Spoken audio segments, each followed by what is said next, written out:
Hi, I'm Cinnamon Coney, the Art Sherpa, and today I'm so excited to bring to you this much requested Groom painting. He's really easy, very quick, and I think you're going to have a lot of fun doing him. Get your paint, get your brushes, be sure and check the description below. Come back and meet me at the easel right now. Let's get started. Let's look at today's materials for this fantastic fun lesson. This is an 11 by 14 canvas board. Over here I have acrylic paint. I have white, black, and a pink, and my brushes I'm going to be using for today's painting.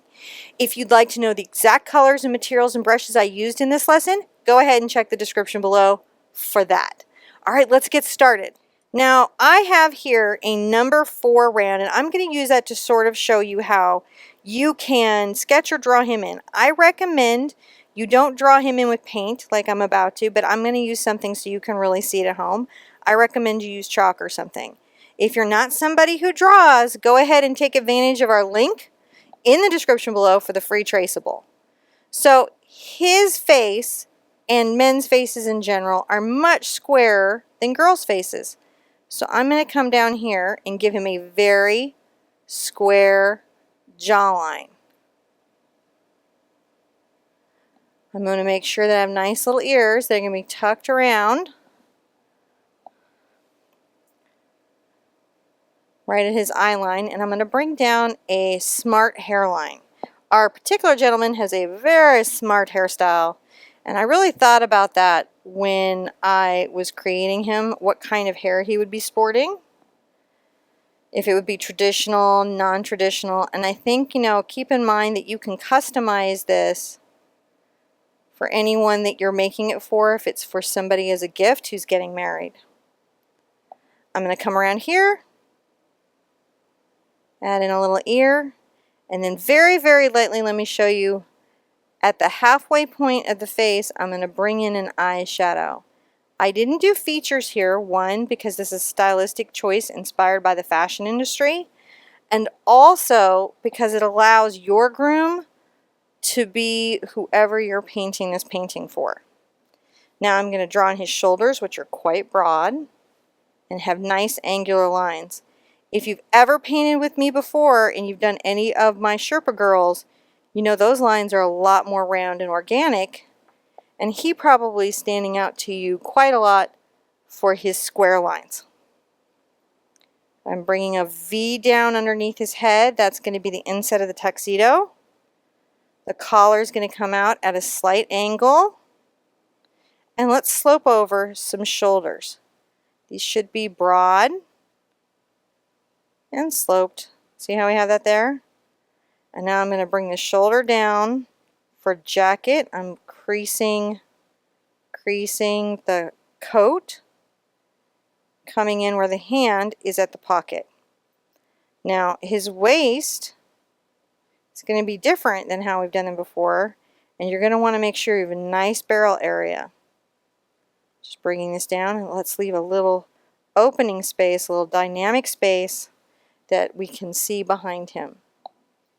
I did him to just be customizable in any way you need. So, feel like you have those options. Coming off this shoulder, creasing down. Let's bring out an elbow. Remember, elbows always bend at our waist. Right? And into our pockets. A little indent on the pants. Bring the line down. I am going to finish the lines in a dry brush stroke. That also is very influenced by the fashion industry here. And it's going to give us a nice look. Nice expressive look. Let's put in a little pocket square. You could have another choice. I just like the idea of a kerchief. And I'm going to go ahead and give myself the idea of a bow tie. As a Doctor Who fan, I have to just say bow ties are awesome. And I'm going to real quick rinse my brush out. Now let's put in the shadow that goes in on the side of the face. And to do that, I'm going to take a little of my black on the tip of my brush over to my gray. And I'm going to make a medium gray. And I'm going to paint this side of the head in with that. Coming along this line into the eye inset. And then as I'm coming down, I'm going to get just more white. See how I didn't rinse out? I'm just getting more white. And that will lighten this color as I come down the face. Kind of painting out my line there, my guidance line that I gave myself. I like to make sure that this is a little bit darker, so I'm going to make a little black and a little gray to a slightly darker color. Let's just come right here and make sure that that is got a nice shadow there. I'll leave the ear white. Rinse, rinse, rinse, rinse, rinse my brush. And I'm going to go ahead and paint the face in with white paint. Now listen, you can just leave your canvas white if you want to, or you can go ahead and paint over all your white canvas with some white paint, which is what I am going to do, because I think it gives a nice finished look. And you'll find that you're happier with your result maybe if you do that. Let's paint in his little V here.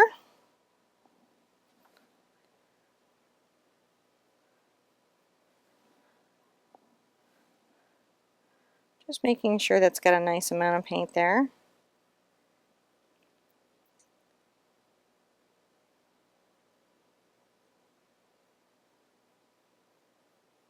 Again, this isn't something you strictly have to do. It's a craftsmanship issue and an artistic choice, and that's it. If you were painting this over natural wood, you might leave it unfinished. And I like to go over the canvas really quick with a little bit of white too. Let me show you. So I'm going to take this number 10 Bright. This is a nice size brush for this canvas. I'm going to load it up. See how I'm pulling out and flipping and pulling out? That's how I get my brush loaded. And I'm going to real quick paint all the canvas that isn't him very carefully around him white.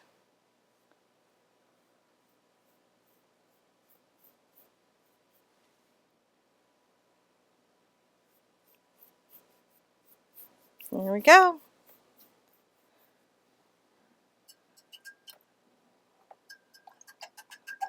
Rinsing my brush out real well. Let's start to paint him in. So I'm going to load up my number 4 round. You can see me just dipping that right into the black paint. And I'm going to come up here and I'm going to do the hair. I'm going to bring a little stroke down, see, on the edge of the brush, making some little dashes. Be smooth along the top to give it a nice hairline. Sometimes I like to let a little come off here over the crown.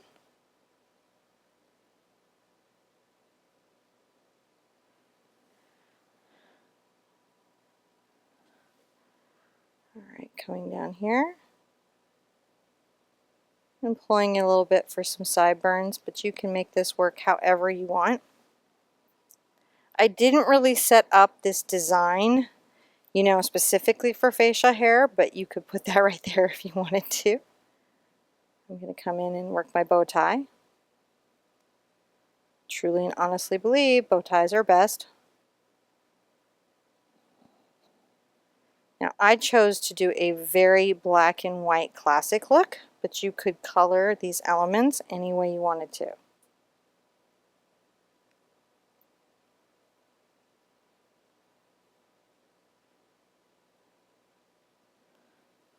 I'm going to roll my brush and offload, dip into my paint here, and I'm going to make 3 little dots.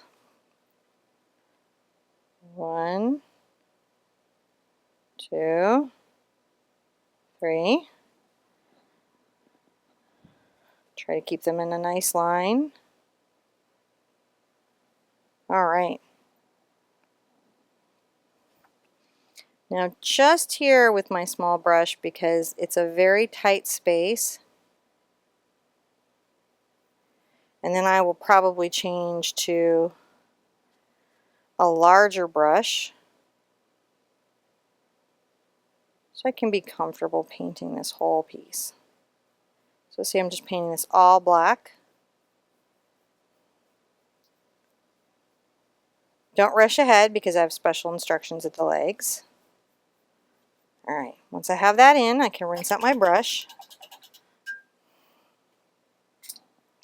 and get a slightly bigger brush. This is a number 6 Bright.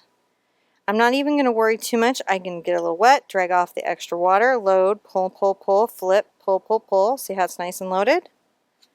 And I'll go ahead and paint in very carefully the rest of this tuxedo.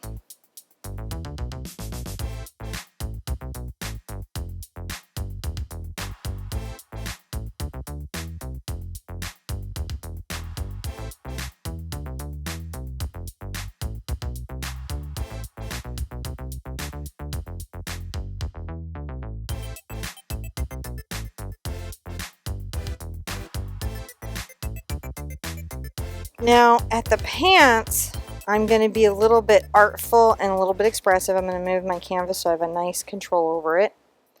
Offload my brush. I'm going to load up at the tip. I'm not going to add any water to my brush. And I'm going to come here and just stroke down and pull. I'm going to come to the flat. And see how the brush is leaving these little streak lines? I actually want that.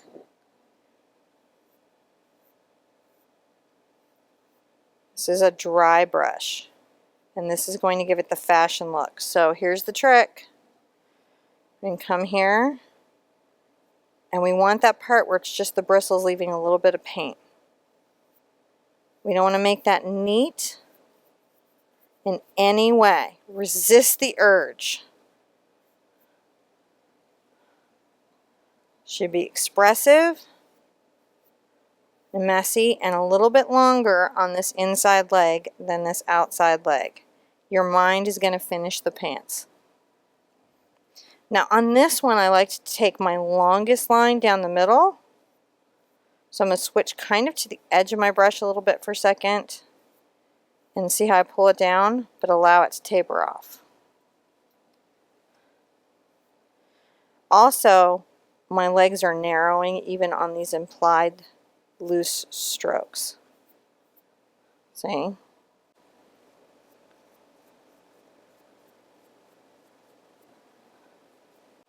It is a good time to check and look for any little holes or boo-boos or anything that didn't paint nicely. It may be time for you to do a second coat depending on the kind of paint you're using. And if you do need a second coat, that's okay. That's fine.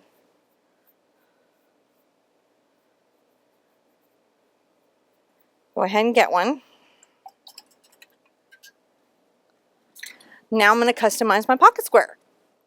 So over here I have a little bit of pink paint that I used in a previous painting. I'm going to take this over to my white and I'm going to mix a similar color, this sort of very bright pink. See that? And I'm mixing it uniformly. I don't want it to be too streaky for this particular pocket square. And I'm going to just paint in everything that was white. Now you could, if you liked classic style, just leave this white, or again customize these two. I'm going to do my last favorite part. I'm going to dip in the black with this little number 1 detail. This is a number 1 detail brush. I'm going to flip this to the side because I think this is a stylish way to sign, especially this painting. And I'm going to sign right here.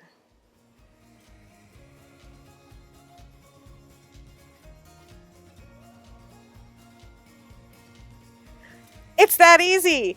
All that and you're on your way to having the perfect groom painting. It was a lot of fun sharing this with you. I really appreciated the request for this. Be good to yourselves, be good to each other, and I want to see you at the easel really, really soon.